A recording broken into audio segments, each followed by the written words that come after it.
Julian Croft stood in a world sculpted from glass and silence. From his penthouse office, the city below was a silent, glittering carpet of a million lives he would never touch, a million stories he would never hear. The building, his empire, was a monument to a life of relentless acquisition, yet the only thing he felt was a profound sense of loss. The air, filtered and sterile, held no memory of perfume, no echo of laughter. It was the air of a tomb. He ran a hand over his weathered face, the lines around his eyes etched not by age, but by a grief that had become a permanent part of his architecture. 5 years. It had been 5 years since the crash, since the world had stolen his wife, Eleanor, and their 6-year-old daughter, Lily. He had filled the chasm they left with work, with acquisitions, with the relentless hum of wealth. But it was just noise, a distraction from the hollowing out of his chest. His mansion, a sprawling estate on the city's wealthiest hill, was no different. It was a museum of a life once lived. Every polished surface reflected a ghost. He walked its cavernous halls, his footsteps the only sound, a lonely drumbeat in a cathedral of sorrow. The chandeliers glowed with a cold, indifferent light. The warmth of the place had died with them. Now, it was just a house, a beautiful, empty shell that contained a broken man. Miles away, under the hostile glare of a street lamp that flickered like a dying pulse, Maya huddled in a recessed doorway. The December wind was a physical thing, a predator with teeth of ice that bit through her thin jacket. At 17, she possessed a quiet dignity that was her only shield against the world's indifference. Her face, pale and smudged with city grime, held a resilience in the set of her jaw, a flicker of defiance in her dark, weary eyes. She was a ghost of a different sort, invisible to the river of cars that flowed past, their occupants cocooned in warmth and purpose. She was a statistic, a problem to be solved by committees and ignored by passers-by. But inside her, a fire, however small, still burned. It was the fire of memory, of a time when there was a home, the smell of baking bread, the feel of her mother's hand. But that was another life. Now, there was only the cold pavement and the gnawing ache in her stomach. She had spent her last dollar on a pen and a small, folded piece of paper from a corner store. An impulse she could not explain. For days, her wanderings had taken her past the same colossal mansion, its stone walls and iron gates a fortress of impossible wealth. She felt no envy, only a strange, abstract curiosity. What kind of life existed behind such barriers? What kind of person? Tonight, the cold was different. It felt deeper, more final. And with it came a desperate, primal need to be known. Not to be saved, not to be pitied, but simply to have her existence acknowledged by something other than the biting wind. Her fingers, stiff and numb, trembled as she wrote. The words were simple, clumsy, born of an exhaustion that went bone deep. She crept toward the immense gate, a shadow among shadows. The iron was so cold it burned her skin. She found a small gap beneath the ornate door set within the larger gate, a mail slot for a world she could never enter. With a final, hesitant push, she slipped the folded paper through. It disappeared into the darkness on the other side. She did not wait for a response. She expected nothing. It was an act of quiet desperation, a message in a bottle thrown into an ocean of stone and silence. Having spent her last ounce of hope, she turned and limped back toward the indifferent glow of the city, disappearing into the frozen night. Julian had finally retreated to the ground floor of his mansion, a tumbler of scotch in his hand that he did not want. He was about to ascend the grand staircase to his cold, empty bedroom when he saw it. A small, white rectangle on the black marble floor, just inside the service gate. An anomaly. An imperfection in the sterile perfection of his home. He frowned, setting his glass down. His security was absolute. Nothing got in. He walked over and bent down, his joints protesting the movement. He picked up the piece of paper. It was cheap, thin, and folded unevenly. It was cold to the touch, as if it had carried the night's frost inside with it. He unfolded it. The handwriting was rushed, slightly shaky, but clear. It was not a demand. It was not a threat. It was something far more unnerving. To the person in this house, it read. I don't want anything. I don't need money. I just wanted someone to know that I was here tonight. My name is Maya. I am 17. And I am still here. He read it again. And a third time. The simple, profound words pierced through 5 years of carefully constructed numbness. I am still here. It was a declaration of survival, a whisper against the roar of his silent, empty life. Lily would have been 11. The thought was a sudden, sharp pain, a crack in the ice that had encased his heart. This note was not an intrusion. It was a signal. A flicker of life from the world outside his walls, a world he had forgotten how to be a part of. He felt a sudden, inexplicable surge of something he hadn't felt in years, urgency. He strode to the security console, his movements now sharp and decisive. He pulled up the footage from the front gate, rewinding it. And there she was. A girl. A child, really. A silhouette against the cold light, her shoulders hunched against a wind he could only see whipping at her thin clothes. He watched her slip the note under the door, a small act of faith in a faithless world. He watched her turn and walk away, her form swallowed by the darkness. Something inside him, something that had been dormant for half a decade, stirred to life. It was the part of him that was a protector, a father. He could not let her just vanish back into the cold. He could not allow this small, brave voice to be extinguished by the night. Arthur, he said into his phone, his voice rough. Get the car. Now. Arthur, his long-serving head of security and the closest thing Julian had to a friend, was in the driveway in minutes, his face a mask of professional concern. Sir? Is everything all right? No, Julian said, climbing into the back seat, the note still clutched in his hand. Drive. We're going to find her. Find who, sir? Arthur asked, his eyes meeting Julian's in the rearview mirror. Julian looked down at the paper, at the name written there. Maya. They drove through the sleeping city, a gleaming black vessel navigating a sea of shadows. Julian scanned the empty sidewalks, the bus shelters, the darkened alcoves of shuttered shops.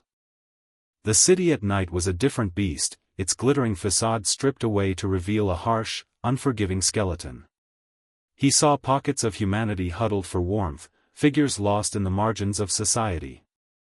Each one sent a pang of guilt through him. He lived in a fortress of warmth and light while people froze just beyond his walls. Where do we even begin to look, sir? Arthur's voice was gentle, practical. She's a child, Julian murmured, his gaze fixed on the passing streets. She'll be looking for warmth. Shelter. Food. Where do the homeless go? Arthur suggested a few all-night shelters and soup kitchens. The first two were dead ends. The faces he saw were etched with hardship, a gallery of forgotten souls, but none of them were the girl from the video. With each stop, a cold dread began to seep into Julian. What if they were too late? What if the night had already claimed her? It was at the third location, a modest church basement running a 24-hour soup kitchen, that he found her. The room was filled with the smell of broth and damp wool. People sat at long folding tables, their movements slow with exhaustion. And there, in a corner, sitting alone, was Maya. She looked even younger in person, smaller. Her thin jacket was draped over the back of her chair. She was nursing a cup of steaming soup, holding it with both hands as if absorbing its warmth directly into her bones. Her head was bowed, her dark hair falling over her face. Julian's heart constricted. The quiet solitude of her posture, the vulnerability in the curve of her neck, it was a portrait of profound loneliness. He told Arthur to wait in the car. This was not something he could delegate. This was something he had to do himself.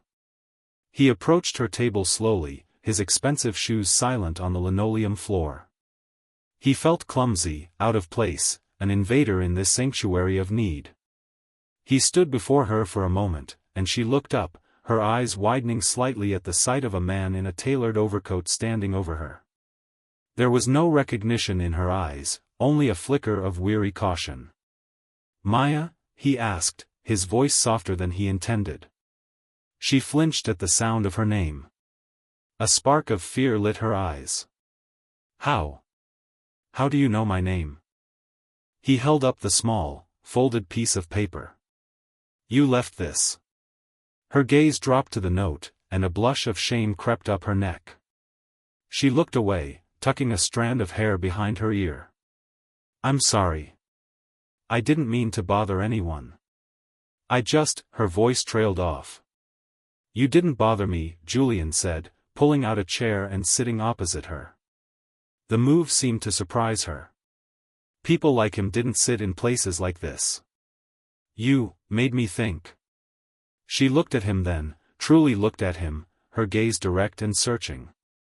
She saw the wealth in his clothes, but she also saw the deep, tired lines on his face. She saw sadness. "I should go," she said, making a move to stand. "Please. Don't," he said, his voice carrying an unexpected weight of command, softened by a plea. "Let me buy you a real meal.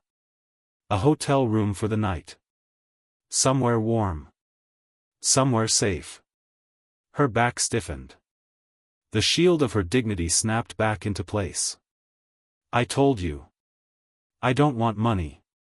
"This isn't about money," he insisted, leaning forward slightly.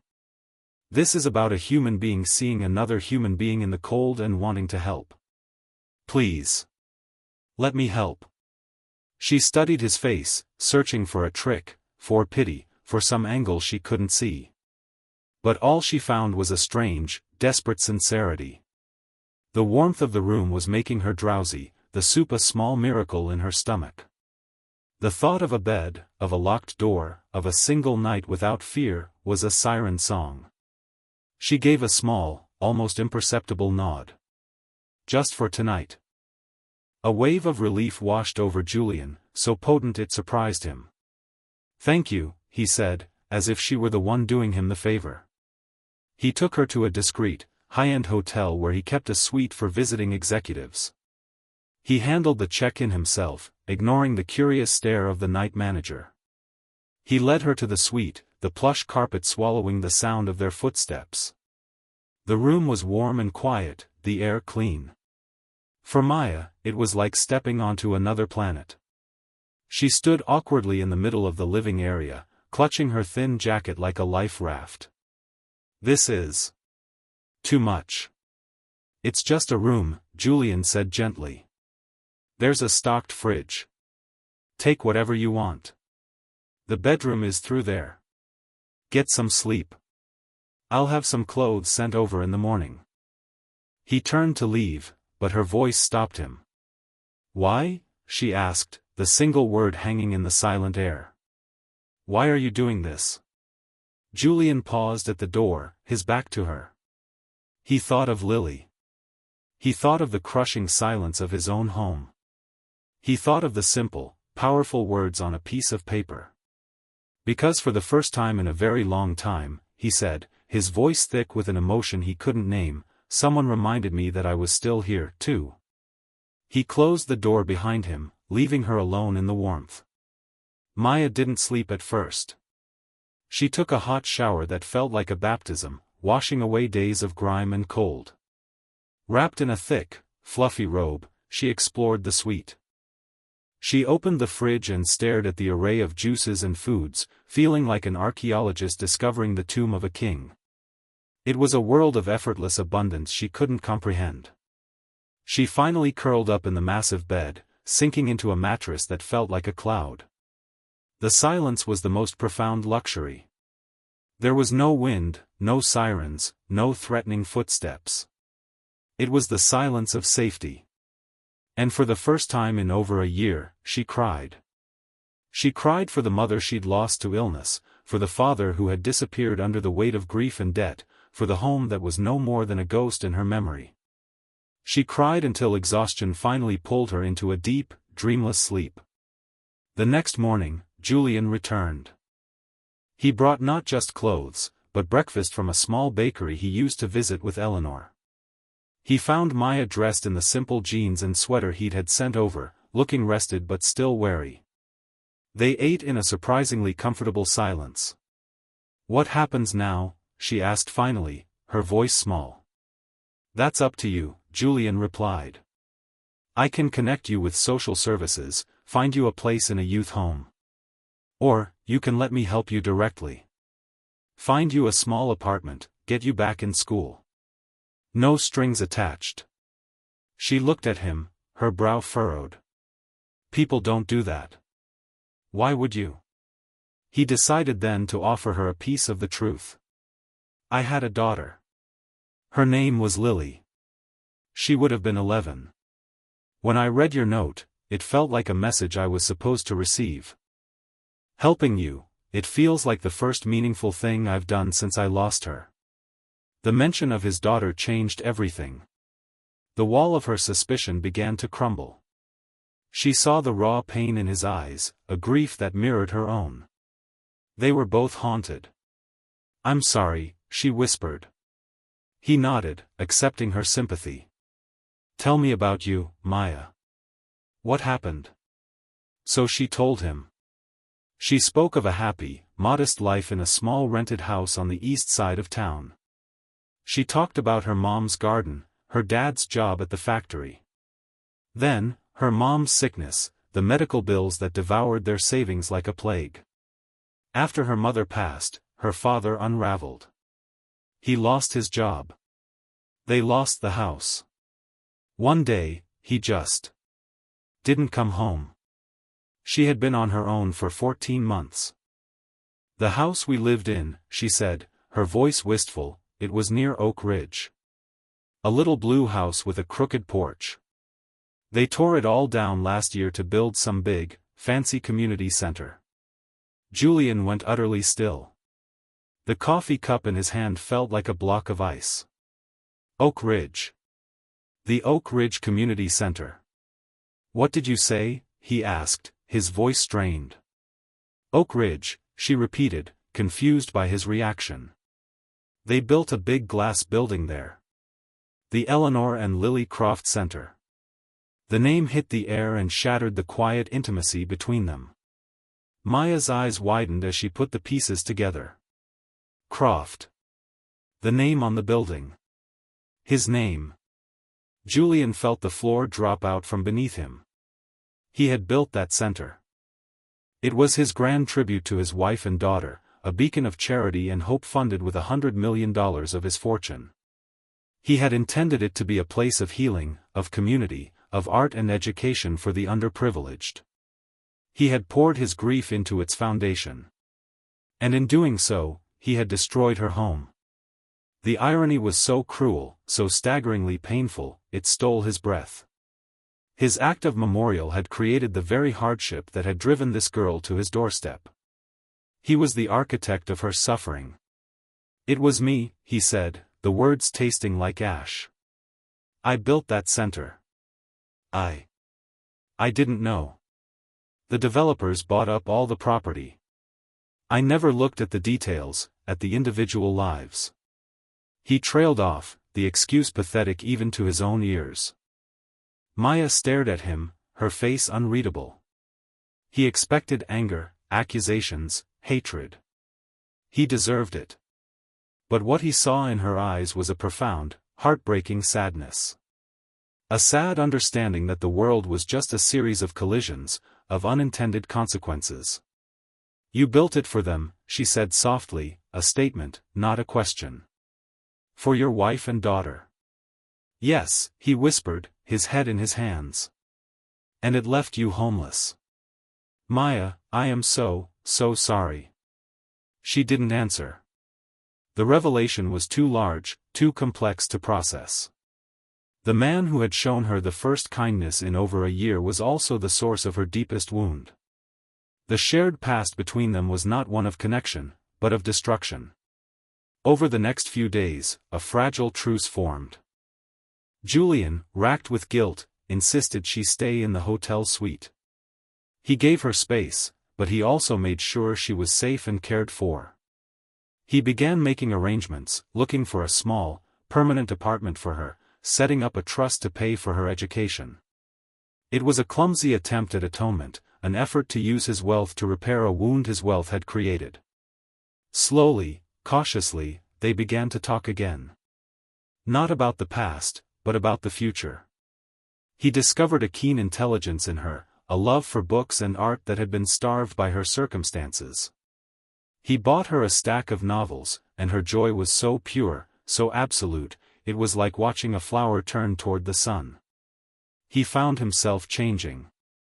The hollow ache in his chest began to fill with a new emotion, purpose. He started leaving the office earlier.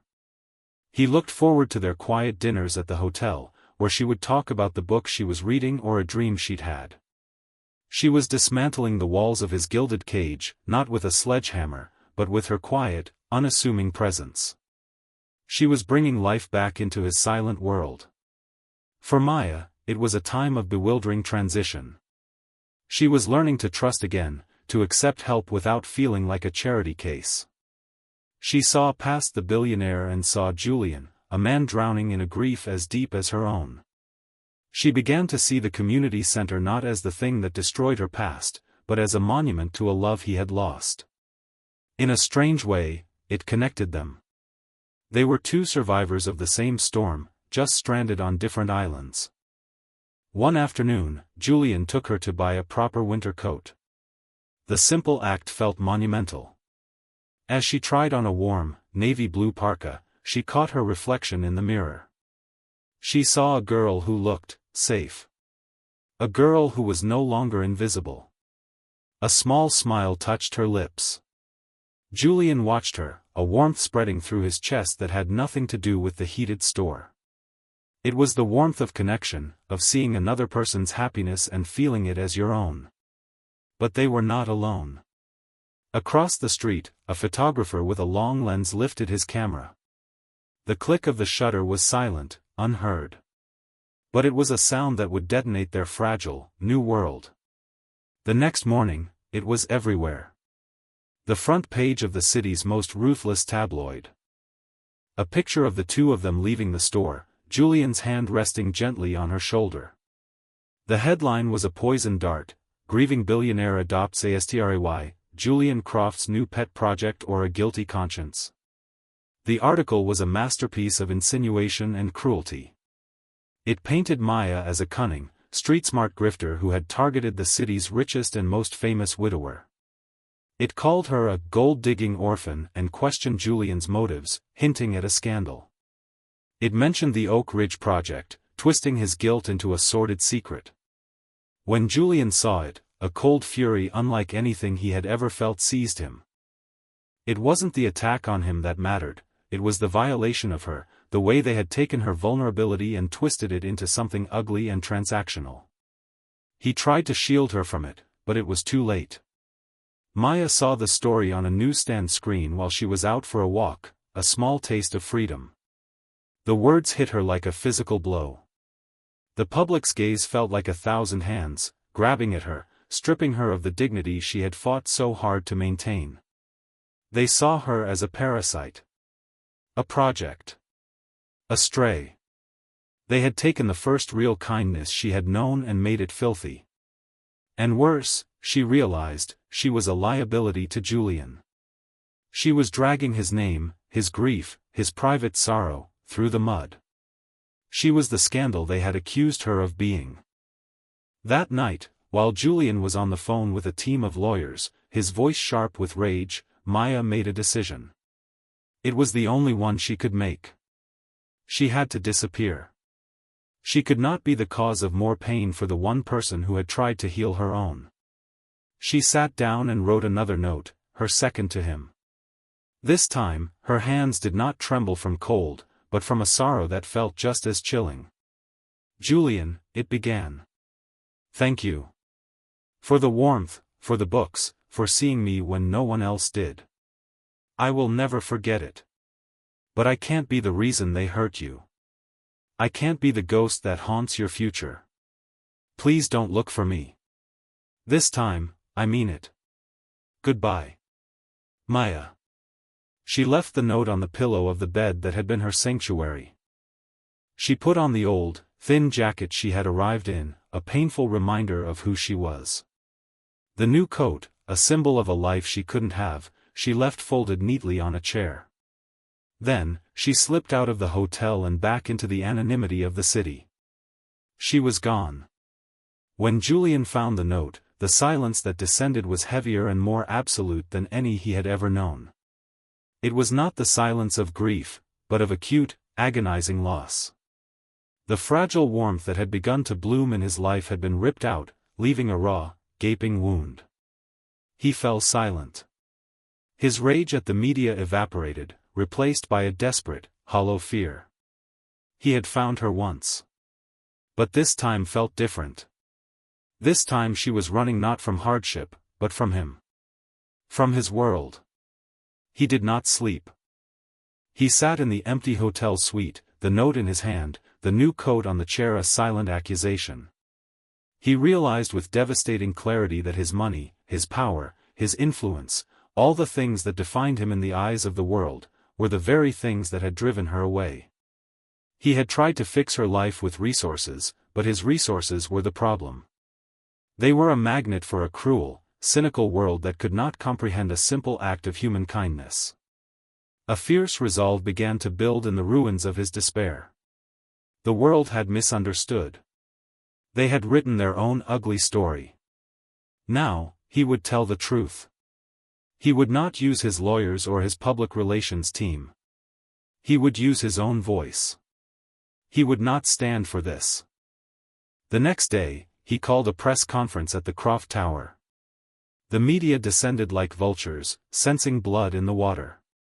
They expected a denial, a legal threat, a carefully worded statement. They did not expect the man who walked to the podium.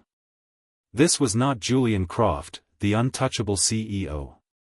This was a man stripped bare, his face etched with sleeplessness and pain, his eyes holding a fire they had never seen before. He did not read from a script. He spoke from the cracked and broken center of his heart. Yesterday, you published a story about me and a young woman named Maya, he began, his voice low and steady, commanding absolute silence in the crowded room. You got every single fact wrong. So today, I'm going to tell you the real story. He told them everything. He spoke of Eleanor and Lily, of the 5 years of crushing silence, of the emptiness of his life. He held up the first note she had written, his hand trembling slightly. He read her words aloud. I just wanted someone to know that I was still here.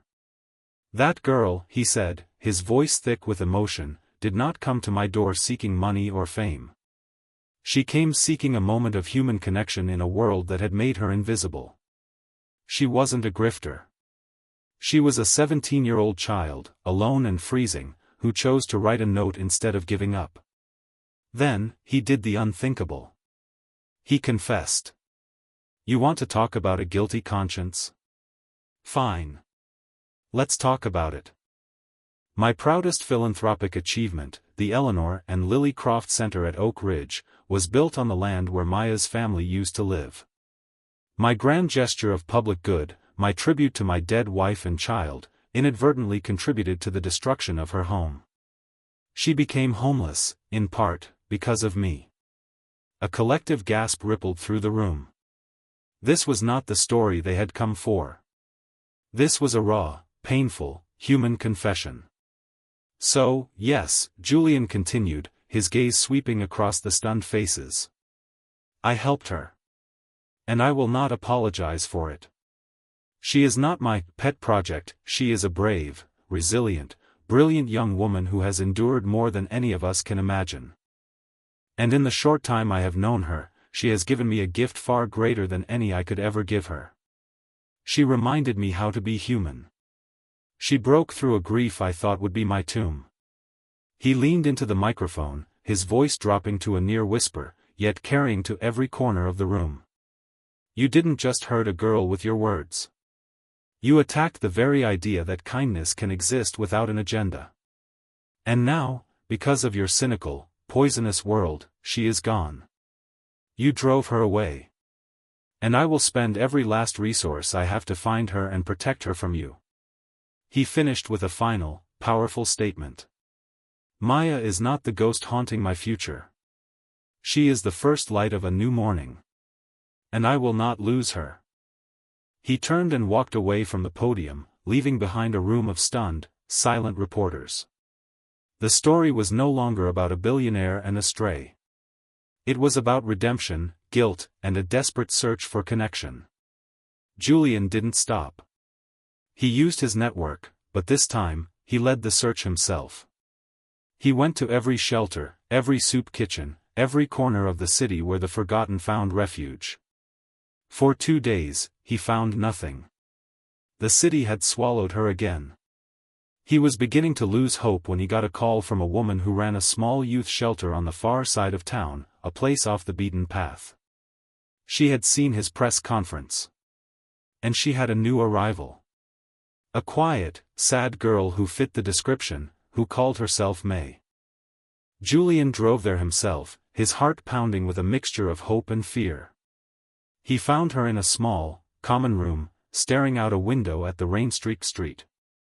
She was wearing the same thin jacket. She looked tired, but safe. Maya, he said softly from the doorway. She turned, and her eyes filled with tears when she saw him. You shouldn't be here. I saw the news. What you said. I meant every word, he said, walking slowly toward her.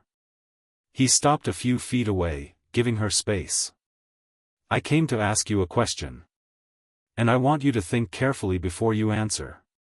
She watched him, her expression a mix of confusion and apprehension. I don't want to just give you an apartment or a trust fund, he said, his voice earnest and clear. That's the old me. That's fixing things with money. I want to offer you something real. A home. A family. If you'll let me, he took a breath. I want to start the process of becoming your legal guardian. Of adopting you, if that's something you could ever want. I want to be your family, Maya. Tears streamed down her face, but they were not tears of sadness. They were tears of disbelief, of a hope so large it hurt. Why? She whispered. After everything? Because of everything, he answered, his own eyes glistening. We're both survivors, Maya. We have a past that connects us in a strange, painful way. Maybe we can build a future that heals us both. You are not a burden. You are not a project.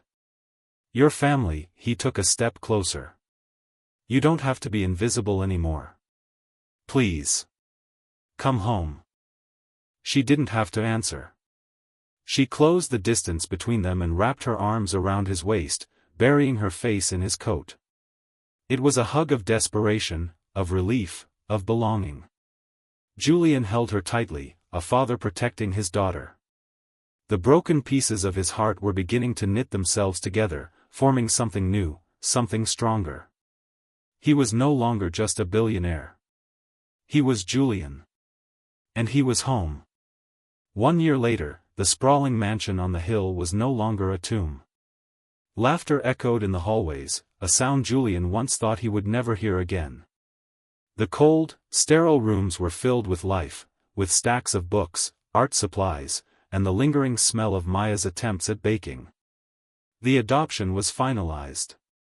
Maya Croft was no longer a ghost of the streets, but a confident, thriving young woman at the top of her class, her future a bright, open road. She had a fire in her now, a passion to help others who were lost in the same darkness she had once known. Together, she and Julian had established a new foundation. Not a cold, corporate charity, but a hands-on organization dedicated to providing immediate, direct support for homeless youth. They called it the Here Project, in honor of her first note. Julian had found a new purpose for his wealth, channeling it not into monuments of glass and steel, but into warm beds, hot meals, and second chances. His work was no longer about acquisition, it was about contribution. One evening, they stood together on a balcony overlooking the city, the lights twinkling below like a promise. Maya leaned her head on his shoulder, a simple gesture of comfort and trust. "Do you ever miss it?" Julian asked quietly. "The silence?" Maya looked up at him, her eyes bright with a wisdom beyond her years. "That wasn't silence, Julian," she said softly. "It was just noise. This," she squeezed his arm, "this is peace." He smiled, a genuine, easy smile that reached his eyes. He was no longer the wounded billionaire, and she was no longer the saintly pauper. They were something far simpler and infinitely more profound. They were a family. And in the quiet warmth of their new life, they had both, finally, found their way home.